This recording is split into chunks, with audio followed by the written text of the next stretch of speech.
Morning, class 7, subject geography, lesson 5 water. तो आज हम लोग आपके इस लेसन के बारे में पढ़ेंगे कि इस लेसन में क्या है। आपको जैसे कि आपको समझ में आ रहा होगा लेसन के नाम से कि ये वाटर यानी कि जो भी है ये पानी के बारे में है, जल के बारे में है। तो हम आज आपका पढ़ेंगे, फर्स्ट टॉपिक है आपका हाइड्रोस्फीयर। हम पढ़ेंगे कि क्या है हाइड्रोस्फीयर, मतलब कि जलमंडल। Hydrosphere, water is an indispensable natural resource on earth. Water is found in all its form, solid यानी ice, liquid मतलब water, and gas, water मतलब gas, water vapor. Earth is also called the blue planet as 71% of the surface is covered by water and only 29% is land.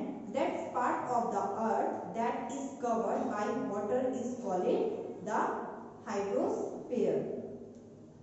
इसका मतलब है आपका जलमंडल। जल एक परिहार्य प्राकृतिक संसाधन है।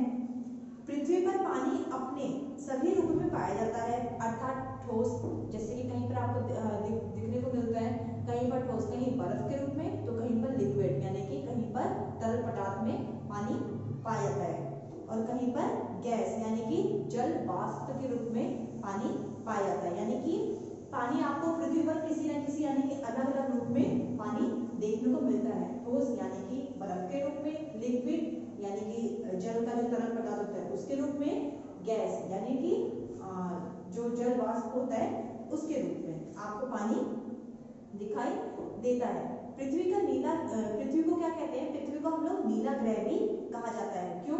क्योंकि जो इसका जो 71% जो भाग है, इसका जो आधा हिस्सा है वो किससे? पानी से ढका हुआ है, और केवल 29% जो भूमि है, यानी कि इसका 71% जो हिस्सा है, जिसका 71% हिस्सा है वो पानी से भरा हुआ है, पानी से ढका हुआ है। इस वजह से हम इसको नीला भाग कहते हैं, और इसका 29% जो है वो भूमि है, यानी कि सिर्फ पृथ्वी पे खाली जगह है।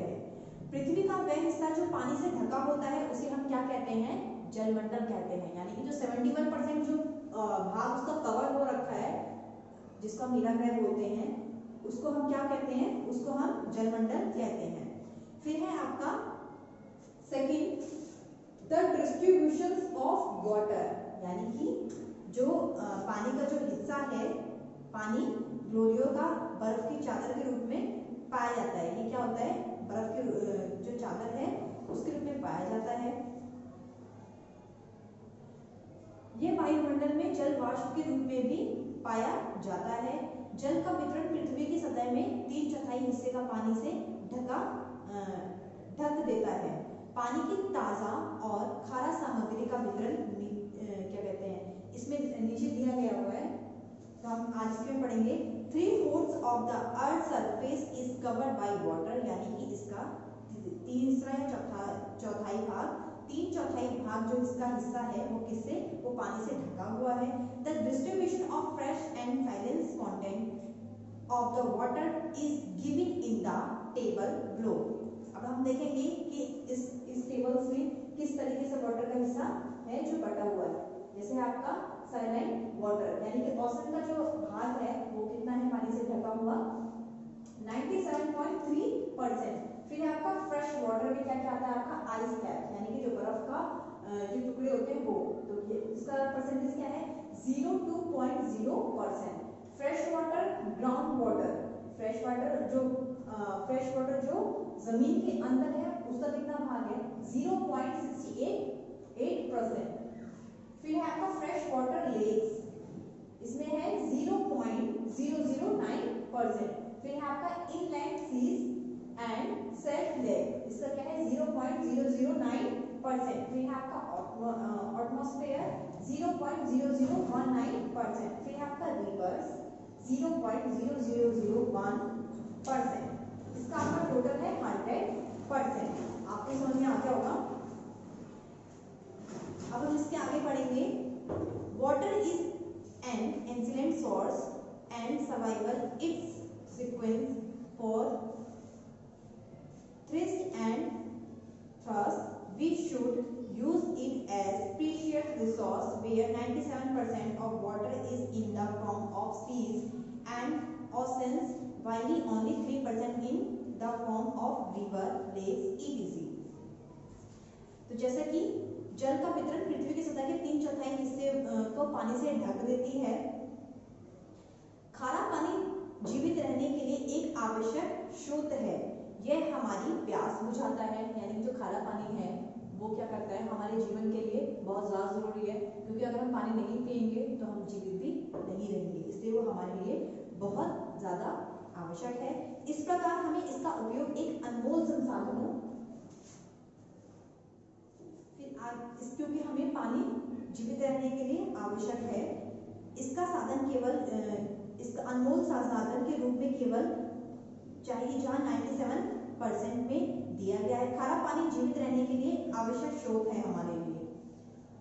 पानी समुद्र और महासागरों के रूप में भी हमें मिलता है, जबकि केवल 3% नदियों, झीलों आदि के रूप में हमें पानी मिलता है।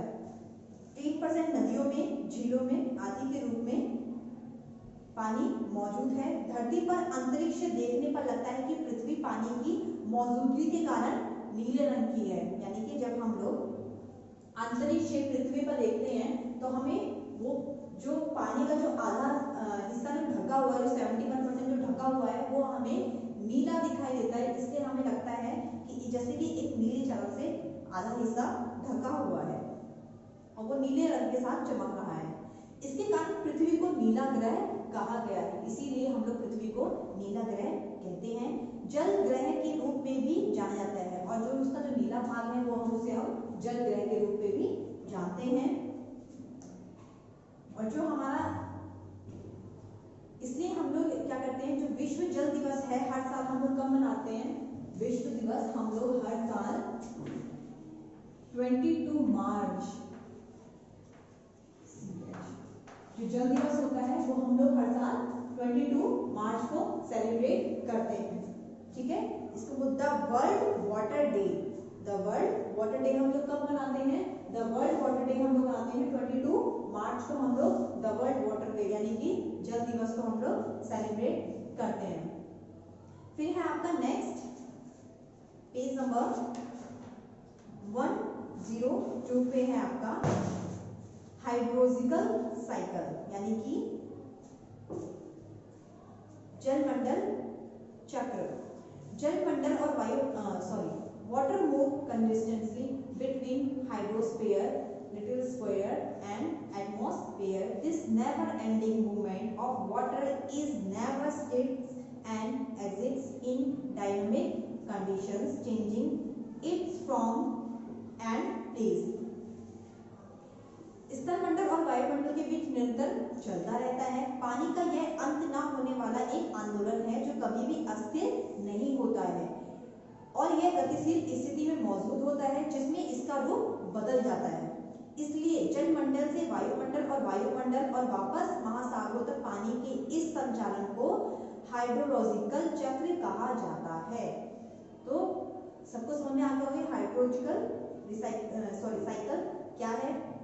फिर नेक्स्ट है वेव्स। हम लोग वेव्स किसे कहते हैं, जैसे आपने कई बार देखा होगा लेक्स में, झीलों में, समुद्र में, नदियों में आपको दिखाई देता होगा जब तेज हवा के कारण या फिर तेज बहाव के कारण जो लहरें उठती हैं, जो ऊंची ऊंची लहरें जाती हैं, उसे हम क्या बोलते हैं, उसे हम वेव्स बोलते हैं। जो लहरें होती हैं जो ऊंची जाती है, वो देखा हो कई बार वो ऊंची ऊंची इस तरीके से बहुत तेज से बहाव आता है तो हम उसे क्या बोलते हैं, हम उसे वेव्स बोलते हैं। तो सभी को आपका ये लेसन समझ में आ गया होगा।